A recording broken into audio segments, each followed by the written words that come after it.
العلي العظيم أعوذ بالله السميع العليم من الشيطان اللعين الرجيم بسم الله الرحمن الرحيم الحمد لله رب العالمين والصلاة والسلام وعلى أشرف الأنبياء والمرسلين مولانا مولى الثقلين جد الحسن والحسين أبي القاسم محمد المصطفى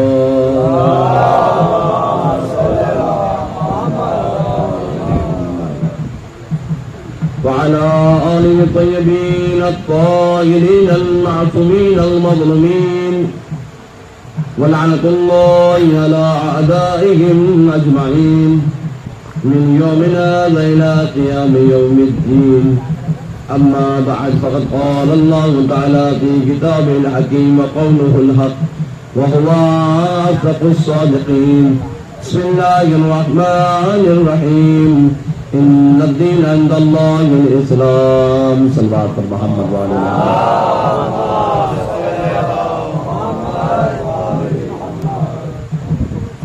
محترم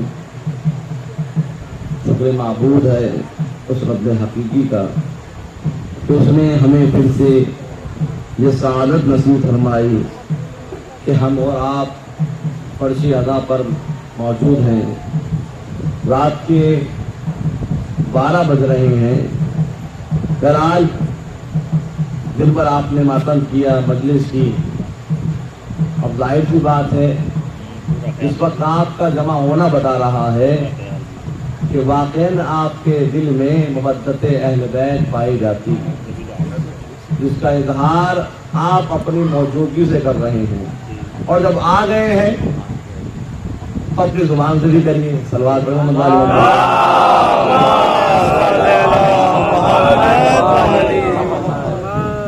چونکہ رات کا وقت ہے. بہرحال میں چاہ رہا تھا کہ کچھ اور پڑھوں.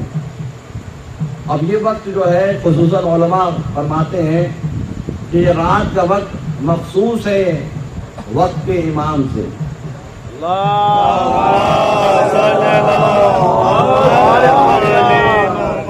لہذا ان کا تذکرہ ان کے بارے میں ذکر کرنا ہمارے اوپر واجب ہے, ضروری ہے. اور آپ اس بات کو ذرا محسوس فرمائیں. پیغمبر اکرم فرما رہے ہیں من ماتا ولم یعرف امام زمانے ہی ماتا میتتن جاہلیہ. جو مر گیا اپنے زمانے کے امام کو پہچانے بغیر وہ جاہلیت کی موت مرا, وہ کفر کی موت مرا. حضرات محترم, جب جاہلیت کی موت یعنی انسان اگر اپنے زمانے کے امام کو نہ پہچانے تو اس کی موت کفر پر ہوتی ہے. اس سے اندازہ لگائیے کہ آپ کو وقت کے امام کو پہچاننا کتنا ضروری اور لازم ہے.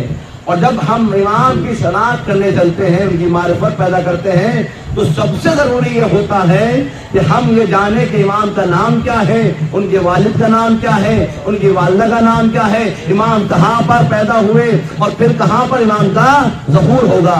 یہ سب جاننا ضروری ہے. اس کے علاوہ ہماری کیا ذمہ داریاں ہیں اس غیبت امام میں, اس کو بھی جاننا ضروری ہے. محترم ساری تفصیلات تو اس وقت نہیں کر سکتا. بس آپ کی خدمت میں اتنا عرض کرنا چاہتا ہوں کہ امام کے والد کا نام امام حسن عسکری علیہ السلام.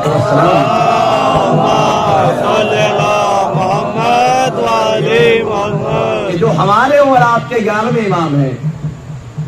جوانوں کے لیے عرض کر رہا ہوں, بچوں کے لیے عرض کر رہا ہوں. اور آپ کی والدہ کا نام نرجس خاتون ہے. بہرحال پوری تاریخ ان کے سلسلے سے وہ اس وقت عرض نہیں کرنی ہے. آپ کی پیدائش سامرہ میں ہوئی اور جب آپ غیبت صغرا میں گئے ہیں تو آپ اس وقت بھی سامرہ سے ہی آپ نے غیبت دی ہے. اور جب غیبت کبریٰ میں گئے ہیں جو آج تک چل رہی ہے, اسے غیبت کبریٰ کہتے ہیں, وہ بھی سامرہ سے ہی. یہی وجہ ہے کہ ہمیں شہر سامرہ کے بارے میں بھی جاننا چاہیے. خود سامرہ کے اندر تقریباً 4 یا 3 معصوم کی قبریں موجود ہیں، لہذا اس کے بارے میں ہمیں جاننا چاہیے، اور وہاں پر ایک مقام امام زمانہ بھی موجود ہے۔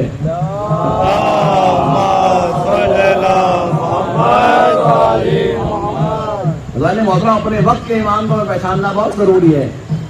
آپ بہرحال تھکے ہوئے ہیں، لیکن اس تھکاوٹ کو آپ دور کیجئے اور مولا کے بارے میں جاننے کی کوشش کیجئے، ورنہ مجلس رکھنے کا کوئی فائدہ نہیں ہے۔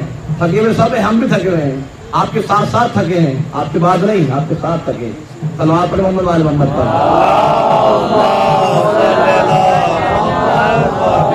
یہ تو نہیں کہوں کہ سب سے زیادہ میں تھکا ہوں، لیکن بہرحال تھکا ہوا ہوں۔ تو اذان محترم، یہ جزیات ہیں، کلیات اولیہ ہیں کہ پہلی چیز جو ہمیں جاننی ہے وہ یہ کہ امام کے والد کا کیا نام ہے، ان کی والدہ کا کیا نام ہے۔ صرف یہ نام جاننا نہیں بلکہ ان کے بارے میں جانیں کہ انہوں نے اپنی زندگی میں کیا کیا کام انجام دیے ہیں۔ اذان محترم، ایک مسئلہ یہ آتا ہے کہ ہماری کیا ذمہ داری ہے، تو ہماری ذمہ داری یہ ہے کہ ہم ہمیشہ اپنے صبح و مساء کو ہر روز امام زمان کی یاد میں گزاریں۔ جب صبح اٹھیں تو سب سے پہلے امام زمان کی خدمت میں اپنا سلام پیش کریں۔ عزیزوں، مشکل یہ ہے کہ ہم امام زمان کو اتنا بھی یاد نہیں کرتے ہیں جتنا اپنے بچے سے پیار کرتے ہیں، جتنا اپنے بچوں سے محبت کرتے ہیں اتنا بھی ہم امام کو یاد نہیں کرتے۔ اگر اتنا بھی یاد کر لیتے تو امام ہماری طرف متوجہ رہتے ہیں، حالانکہ وہ ہمیں دیکھ رہے ہیں لیکن ہماری فریاد کو بھی سنتے ہیں۔ بہت سے افراد کہتے ہیں کہ ہماری دعائیں قبول نہیں ہو رہی ہیں۔ کوئی بھی دعا اس زمانے کی قبول ہی نہیں ہوگی جب تک کہ امام زمان کو وسیلہ قرار نہ دیا جائے، اس لیے کہ اس وقت کے امام زمان ہیں۔ قرآن محترم، ہم بہت کہتے ہیں کہ امام پردہ غیبت میں ہیں، امام غیبت میں ہیں۔ ہم نے بڑا یہ آسان سا جملہ اختیار کر لیا کہ امام غیبت میں ہیں، امام غیبت میں ہیں۔ قرآن محترم ذرا کی توجہ سے ذرا جاگ جائیے تھوڑا سا۔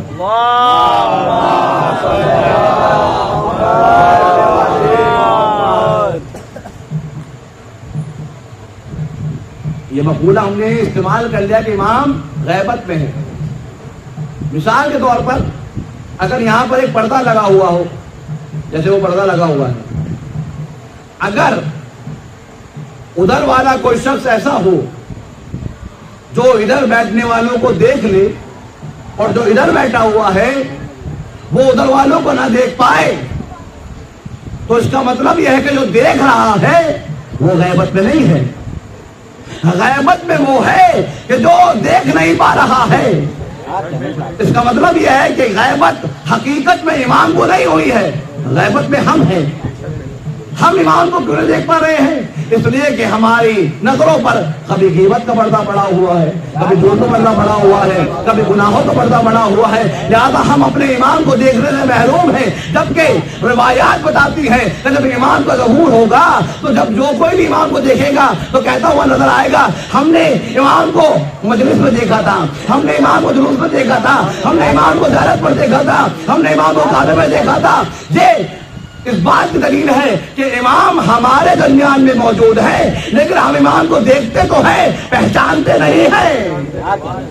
جبکہ روایتیں کہہ رہی ہے کہ امام کو پہچاننا ضروری ہے، لازم ہے۔ پہلا اللہ محترم، اور پڑھوں یہ بس اتنا ہی کافی ہے، پڑھے واقع بتائیں اگر برداشت کے قابل نہیں ہے تو بالکل یہیں پر روک دے دوستوں کو۔ نہیں، 1 بجے تک کی کوئی وہ رہی ہے ذمہ داری۔ بہرحال واقعی اگر اچھا لگ رہا ہے بیان تو پڑھیں گے، اور نہیں لگ رہا ہے تو بہرحال اسے تمام کر دیں گے، مشکل نہیں ہے۔ دیکھیے، ہم صبح و مساء امام کو پکارتے ہیں، الجل یا امام، الجل یا امام، امام آ جائیے، امام آ جائیے، امام آ جائیے۔ لیکن حقیقت بتائیے، اگر امام آ گئے تو کیا ہم نے ان کے لیے آمادگی کر رکھی ہے، تیاری کر رکھی ہے؟ چلیے امام کو چھوڑیے، اگر یہاں پر آغائے سستانی آ جائیں، آ گئے خامنائی آ جائے تو کیا ہم نے ان کے لیے آمادی کر رکھی ہے, تیاری کر رکھی ہے؟ کیا ہم تیار ہیں؟ ہرگز تیار نہیں ہے. کیا ہمارا موبائل ایسا ہے کہ ہم کسی نیک عالم دین کو اپنا موبائل اس کے ہاتھ میں دے دیں کہ لو ہمارا موبائل دیکھ لیجیے آپ؟ مشکل نہیں ہے. ہر انسان جو ہے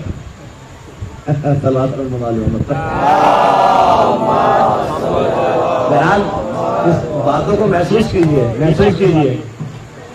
ہر انسان جو ہے اپنے اپنے گریبان میں جھانک کر دیکھیں, اس لیے کہ ہر انسان اپنے بارے میں بہتر جانتا ہے. اپنے بارے میں بہتر جانتا ہے. میں اپنے بارے میں جانتا ہوں, میں تو اپنے بارے میں جانتا ہوں. آج کی حالت یہ ہے ہم سب کی, اور میں اپنے بارے میں خود کہہ رہا ہوں کہ میرا موبائل ایسا نہیں ہے, حالانکہ اس میں کچھ نہیں ہے, لیکن پھر بھی نہیں دے سکتا ہوں. ایسا کچھ نہیں ہے خدا نخواستہ, لیکن پھر بھی نہیں دے سکتا ہوں. کیوں؟ اس لیے کہ ہم نے اپنے آپ کو جتنا پاکیزہ ہمیں امام کے لیے ہونا چاہیے بنایا ہی نہیں ہے. حقیقت تو یہی ہے. کوئی اس کو مانے چاہے نہ مانے, حقیقت یہی ہے. اگر پاک و پاکیزہ ہم بنا لیں تو ہمارے اندر بھی وہی ہمت پائی جائے گی جو آج ایران والوں کے اندر پائی جاتی ہے. اتنا ظلم و ستم ہونے کے بعد جھکنے کو تیار نہیں ہے. کیوں؟ اس لیے کہ میں خود وہاں پر 12 سال رہا ہوں. میں نے دیکھا ہے وہاں کے جذبوں کو, وہاں کے لوگوں کو قریب سے دیکھا ہے. ان کے اندر ایک جنون ہے, ایک جذبہ ہے اسلام کے لیے, دین کے لیے, امام کے لیے. ایک عجیب جذبہ ہے. میں نے تو دیکھنے کو نہیں ملا مجھے. ایسی عراقی ہیں اور ایسی ایرانی ہیں, دونوں ہی قومیں ایک الگ قوم ہے. لیکن اذان محترم ذرا غور و فکر کرنا پڑے گا. ہمیں ان جیسی قوموں سے درس لینے کی ضرورت ہے. اور آج کی دنیا نے دیکھا ہے کہ صرف اس قوم نے شیعوں کو بیدار نہیں کیا ہے بلکہ دوسری قوموں کو بھی بیدار کیا ہے. اب ہر ایک کی زبان پر لفظ شیعہ آ رہا ہے, اب ہر ایک کی زبان پر آغائے خامنائی کا نام آ رہا ہے کہ یہ کچھ ہیں. کل تک تو رہبر معظم کے بارے میں بولنے کے لیے بھی تیار نہیں تھے, لیکن آج ہر ایک ہے کہ لائیو کور کرتا ہے. جیسے ہی کوئی بیان دیتے ہیں فوراً کور کرتے ہیں. اعلان مطلب یہ کیا ہے؟ یہ وہ ایمان کی طاقت ہے, یہ وہ پاکیزگی پائی جاتی ہے ان کے ایمان میں, ان کے قلوب میں, جس کی وجہ سے براہ راست جو ہے یقینی طور پر میں یہ کہتا ہوں کہ امام زمان سے ملاقات ہوتی ہوگی. تبھی اتنے بھروسے سے کہہ رہے ہیں کہ ہم کچھ بھی ہو جائے نہیں روکیں گے. کیوں کہہ رہے ہیں؟ اس لیے معلوم ہے کہ پشپنائی وقت امام کر رہے ہیں, پشپنائی وقت امام کر رہے ہیں, اور کہتے ہیں کہ ہمیں نیوکلیئر کی ضرورت نہیں ہے, ایٹم بم کی ضرورت نہیں ہے. اس لیے کہ ایٹم بم انسان نے بنائے ہیں, اور یہ وہ ہے کہ اگر انسانوں کو حکم کر دے تو انسان جو خلاف آیا ہے ہونی کے مقابلے میں ہونی کی طرف ہو جائے گا. بھائی آپ نے دیکھا سنا بھی ہوگا واقعہ, بہت مشہور واقعہ ہے یہ, کہ جب وہاں سے امریکہ سے جہاز آیا کرتے تھے تو کئی جہاز جو ہے تباہ ہو جایا کرتے تھے. ان میں سے ایک آدھ جہاز جو بچتا تھا اور پھر واپس جا کر اپنا بتایا کرتا تھا کیا ہوا, تو وہ کہتے تھے کہ پتہ نہیں کیا ہوا, بس ایسا لگتا تھا کہ خمینی اپنے تسبیح کے دانوں کو گھما رہے ہیں اور ہمارے جہاز اٹھتے جا رہے ہیں. یہ طاقت ایمان ہے, یہ ایمان کی طاقت ہے. جو ایمان ہوتا ہے وہ صرف اور صرف اپنے آپ کو نہیں بچاتا ہے بلکہ اپنی قوم ملت کو بچاتا ہے. ایمان یہی وجہ ہے کہ اگر ایک اہل ایمان, خالص اہل ایمان والا ہمارے درمیان میں اگر موجود ہو تو وہ اپنی قوم پر عذاب آنے سے بچا لیتا ہے. بہت سارے واقعات ہیں, روایات بھی ہیں. میرا اس وقت وقت نہیں ہے ذکر کرنے کا. میں یہ ذکر کر رہا تھا کہ ہم ہر روز, ہر صبح, ہر شام امام کو پکارتے ہیں, لیکن اذان محترم کیا یہ پکارنا ہمارا حقیقی ہے؟ حقیقی ہے؟ اب اس واقعے کو پیش کرتا ہوں آپ کے سامنے, انشاءاللہ آپ کو معلوم ہو جائے گا, اور یہ بس آخری بات ہوگی, اس کے بعد مسائل آپ کے خدمت پیش کروں گا. دیکھیے ایک شخص تھا جو صبح و مساء امام کو پکارا کرتا تھا، یا امام آ جائیے، اللہ یا امام آ جائیے، امام میں آپ کے لیے حاضر ہوں، میرا گھر آپ کے لیے حاضر ہے، میرا مال آپ کے لیے حاضر ہے، میں دل و جان سے آپ کی خدمت کے لیے حاضر ہوں، یا امام آ جائیے، یا امام آ جائیے۔ ایک روز خواب میں دیکھتا ہے کہ ایک سفر پر جا رہا ہے، جاتے جاتے ایک صحرا میں پہنچتا ہے، کیا دیکھتا ہے کہ چند افراد ہیں جو آپس میں لڑ رہے ہیں، جھگڑا کر رہے ہیں۔ کہا کہ کیسا جھگڑا ہے؟ کہا جھگڑا اس بات کا ہے کہ ہم یہ چاہتے ہیں کہ ہمارے درمیان میں کوئی ہم میں سے رہبر قرار پائے، سردار بن جائے، لیکن طے نہیں پا رہا ہے۔ کا مشکل کیا ہے؟ کا مشکل یہ ہے جب کوئی کسی کا نام پیش کرتا ہے تو وہ کہتے ہیں کہ یہ تو ہمارے خاندان کا ہے، یہ اس خاندان سے نہیں، اس خاندان سے ہونا چاہیے، یہ ہمارا بھائی ہے، وہ کہتا ہے یہ ہمارا بھائی نہیں ہے، یہ ہونا چاہیے، وہ ہونا چاہیے۔ ہر ایک اپنے اپنے قبیلے والے کا، ہر ایک اپنے اپنے رشتہ دار کا، ہر ایک اپنے اپنے خاندان کا نام پیش کر رہا ہے، لہٰذا جھگڑا بڑھ تو رہا ہے لیکن ختم نہیں ہو رہا ہے۔ کوئی سردار، کوئی رہبر ہمارے درمیان میں بن نہیں پا رہا ہے۔ اللہ نے محترم کہ جب انسان رہبری کو اپنے ہاتھ میں اختیار کر لیتا ہے اور خدا کے بنائے ہوئے کو چھوڑ دیتا ہے تو لوگ اسی طریقے سے آپس میں جھگڑا کرتے ہیں۔ تو قوم اسی طریقے سے آپس میں جھگڑا کرتی ہے، کیوں؟ اس لیے کہ جسے اللہ نے بنایا تھا جب اسے چھوڑ دیتے ہیں نتیجہ یہی ہوتا ہے کہ لوگ جھگڑا کرنے لگتے ہیں۔ بہرحال اس نے کہا کہ مشکل حل ہو جائے گی اگر میں ایک مشورہ دوں تو تم لوگ قبول کرو گے؟ کہا کہ اگر تم مجھے رہبر بنا دو گے، رہنما بنا دو گے، سردار بنا دو گے تو میں نہ تمہارے خاندان سے ہوں، نہ اس کے خاندان سے ہوں، نہ اس کے خاندان سے ہوں، نہ اس کا بھائی ہوں، نہ اس کا بھائی ہوں، میں کسی کا رشتہ دار نہیں ہوں، لہٰذا تمہیں چاہیے کہ مجھے رہبر بنا دو، مجھے رہنما بنا دو۔ اس نے کہا، سب نے کہا کہ یہ تو بہت اچھا مشورہ ہے، یہ تو بہت بہتر مشورہ ہے، ٹھیک ہے ہم سب تمہیں مل کر رہبر بنا دیتے ہیں، سردار بناتے ہیں۔ لہٰذا انتخاب ہو گیا، اس کو سردار بنا دیا گیا۔ کہا جب سردار بن ہی گئے ہو تو اب اس سردار بننے کی خوشی میں ایک جشن کا انعقاد کیا جائے۔ جشن رکھا گیا، دسترخوان بچھایا گیا، طرح طرح کی غذائیں دسترخوان پر لگی ہوئی تھی، ہر ایک کھا رہا تھا، نوش فرما رہا تھا۔ یہ صاحب صدر محفل تھے جو سردار بنے تھے بتا دے۔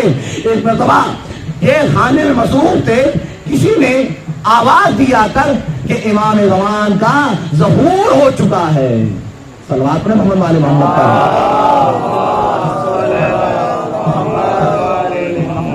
اس نے کہا کہ امام زمان کا ظہور ہو چکا ہے۔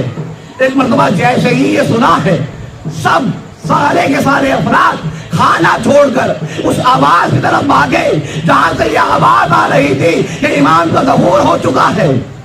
لیکن وہ شخص جو صبح مساء دعائیں کر رہا تھا، امام آ جائیے، اللہ یا امام، وہ کھانا کھانے میں مصروف رہا۔ اور جب ایک شخص آخر میں جا رہا تھا، اس نے کہا کہ چلو امام کا ظہور ہو گیا ہے، تو ایک مرتبہ کہتا ہے کہ اب تو امام کا ظہور ہو ہی گیا ہے، تھوڑا سا کھا لوں اس کے بعد چلوں گا۔ صلوات پڑھیں محمد والے محمد پر۔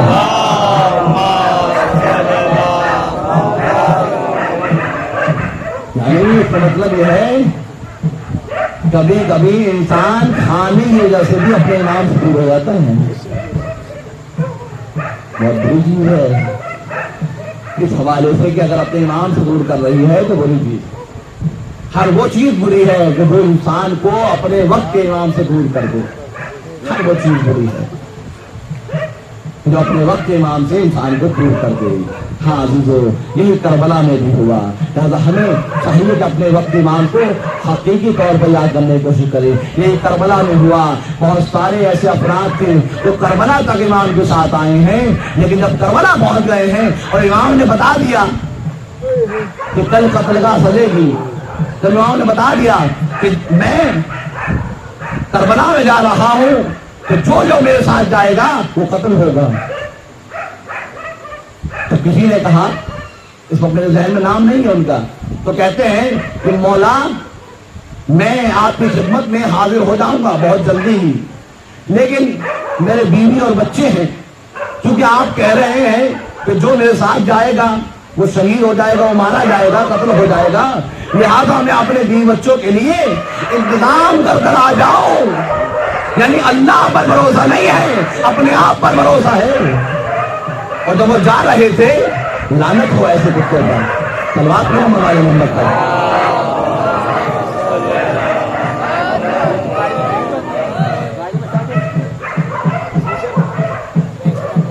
صلوات پڑھو ہمارے محمد پر۔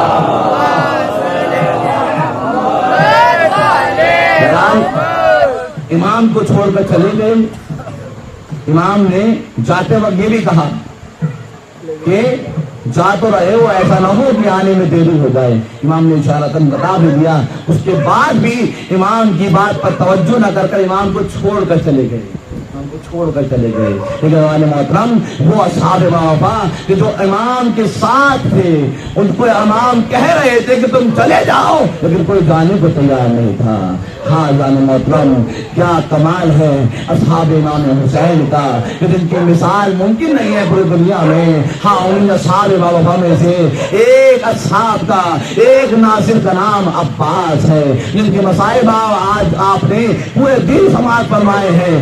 آج پھر ایک بار دوبارہ سے اس تاریخ میں جناب عباس کے مصائب آپ کی خدمت میں پیش کرنے ہیں۔ ہاں یہ وہ عباس ہیں جس کو کربلا کے لیے پالا گیا تھا، جس کو یہی بتایا گیا تھا کہ عباس تم کربلا کے لیے ہو، تم کربلا کے لیے ہو، لیکن جب کربلا آئی ہے تو عباس کو وہاں پر بھی صبر کرنا پڑا ہے، عباس کو وہاں پر بھی صبر کرنا پڑا ہے۔ ہاں جب اجازت مانگی ہے جناب عباس نے تو حسین نے اجازت نہیں لی اور یہ کہہ کر منع کر دیا، اے عباس تم تو میرے لشکر کے علمدار ہو، میں تمہیں کیسے اجازت دے دوں۔ ایک مرتبہ عباس نے کبھی دائیں دیکھا، کبھی بائیں دیکھا، ایک مرتبہ کہتے ہیں اے آقا ارے وہ لشکر ہی کہاں گئے جس کا میں علمدار تھا۔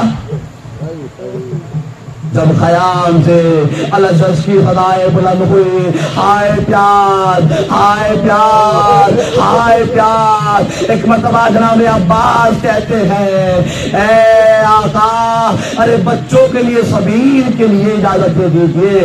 لو عباس کو اجازت ملی، لو سکینہ سے مشکیزے کو لیا، عباس تنائی پر گئے، لو مشکیزے کو بھرا۔ حافظوں وہ وقت آتا گئے، ایک تیر ایسا لگا عباس کا بازو قلم ہوا، اور ایک ایسا تیر لگا کہ عباس کے دونوں بازو قلم ہو گئے۔ روایت کہتے ہیں کہ عباس خیمے کی طرف، خیمے کی جانب رواں دوا ہے، لیکن ایک تیر جب ایسا لگتا ہے کہ مشق سکینہ میں بے بس ہو جاتا گئے، ارے پانی بہ جاتا گئے، عباس کی آس ٹوٹ جاتی ہے۔ میں کہوں گا اے عباس ذرا یہ بتائیے ارے کون سے تیر میں آپ کو زیادہ تکلیف ہوئی؟ ارے وہ تیر جس سے بازو قلم ہوئے، وہ تیر جو آگ میں بے بس ہوا، یا وہ تیر جو مشق سکینہ پر لگا؟ ادب رہی عباس آواز دیں گے ارے اس تیر میں زیادہ تکلیف ہوئی جو مشق سکینہ پر لگا تھا۔ حافظ عباس نے آواز دی آقا مدد کے لیے آئیے۔ حسین مرثیہ پڑھتے ہوئے آواز عباس پر آئے ہیں۔ ایک مرتبہ عباس کے سر کو اپنے زانوں پر رکھا، ایک مرتبہ سر کو ہٹا لیا۔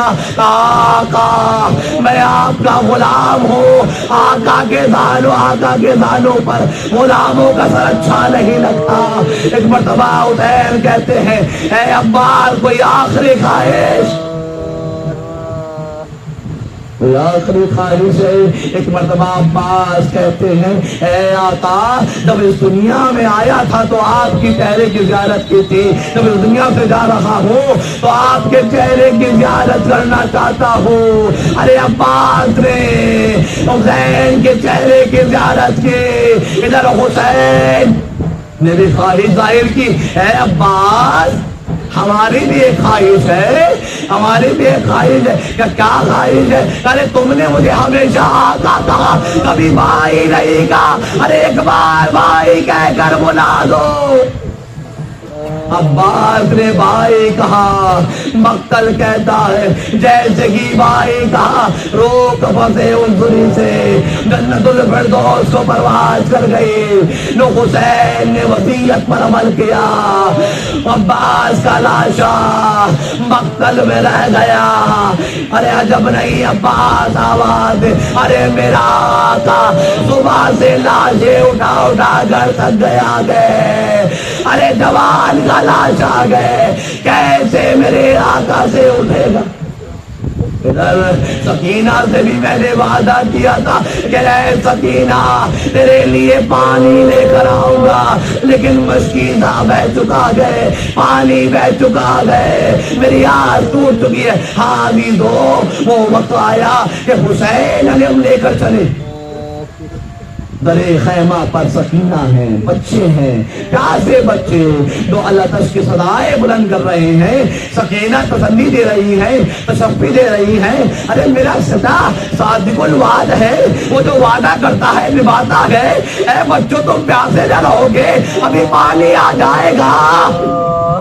ابھی تو جب علم آیا ہے اور سکینہ نے دیکھا ہے کہ علم تو آیا لیکن علمدار نہیں آیا، سکینہ نہ چلائے، اے بابا میرے چچا کیا ہوئے، ترائے پر ہاشانے کٹا کر سو گئے ہیں۔ اے سکینہ اب تیرے چچا واپس نہیں آئیں گے۔ سکینہ نے فریاد کی کہ اب میں پانی نہیں مانگوں گی، بس آخری فکرے ابھی دو وہ عباس جامع کوثر سے بعد شہادت سیراب ہو گئے، لیکن سکینہ کو کب پانی میسر ہوا تاریخ نے مقتل نے کچھ لکھا نہیں ہے، میں بیان نہیں کر سکتا کہ سکینہ کی کیا حالت تھی، بس اتنا معلوم ہے کہ جب بھی پانی مانگا ہے تو کسی نے تماچا مارا، کسی نے تاغ دیا نہ مارا، ارے کسی نے دامن میں آگ لگائی۔ الا لعنۃ اللہ علی القوم الظالمین وسيعلم الذين ظلموا ايا منقلب ينقلبون انا لله وانا الیہ راجعون رضا بقضائه وتسلیما لامره ما